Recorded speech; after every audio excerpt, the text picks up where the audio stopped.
O you believe, avoid much of the suspicion. Surely the other suspicions are sin. There are suspicions which is not sin. Like police suspect to the criminals. It's not sin. Because there is some reason to suspect them. Or outside your house in the middle of the night, somebody is walking around. You have a right to suspect now because why he is around, roaming around outside your house. So you have a right to suspect now. But suspicions always, paranoid, always thinking that he is doing evil against me, or that's Allah said, Inna ba'da dhanna is, that surely some of the suspicions are sin. And avoid the most of the suspicions. So mostly always think positive, not to think negative.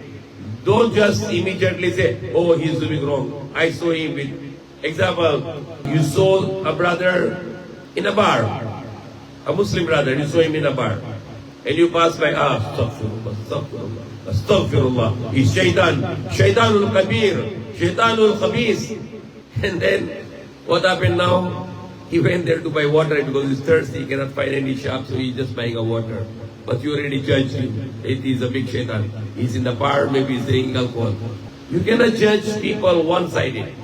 If somebody comes to you and he tells you this person is like this and like this, and you judge already, even if your judgment is right, still you are committing haram because you didn't listen the other side.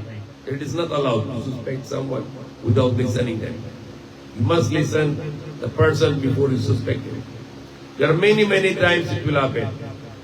And especially if it is matter of two persons, and you listen one side and you don't listen the second side, you are the bad judge. You are the worst kind of judge, who judge people only listening one side.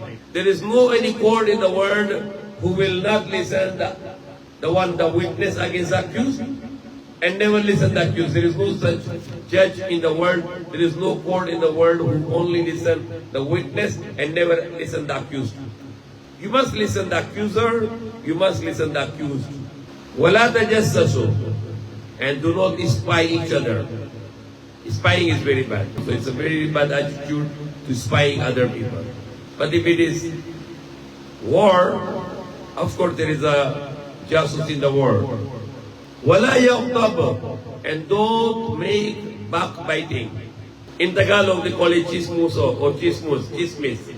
Haram to have a chismis because you are listening, you are talking about someone at their back. You are the worst kind of human being who are making a ghibat. And it's not just to talk, ghibat is haram, listening is haram. If somebody comes to you and they tell you, I will tell you about this person, he is like this and like this, you say, no, don't tell me now. If you want to tell me, I will call him here. Then you tell me in front of him. Or you don't need even to call him. Just make a video call. Say, this person here, he wants to talk to me against you. Or you listen this first. Then you can tell me your side if you can defend yourself. Even to listening, even if he comes to you to make you a judge, you still say, I cannot listen you. Because if you're making me a judge against him, I need him to be here. Even if he's in America, just make him a video call. Put in front, okay, now you tell me your problem. I will listen, then I will ask him if he is doing that or not, and he can defend himself. That is a very big problem because Allah said here, وَلَا يَغْضَبْ بَعْضُكُمْ بَعْضًا, and do not backbiting each, some of you to others. Allah said, do you love, do you like, any of you like to eat the meat, laham means the meat, akhihi, his brother, the meat of his brother, maitan, who is dead, فَكَرَهْتُمُهُ, and you will hate it. You will hate it. Why Allah said maitan? Because he's not around, he cannot defend himself, and you are talking against him. And that is the destroying the religion. The backbiting is destroying the religion.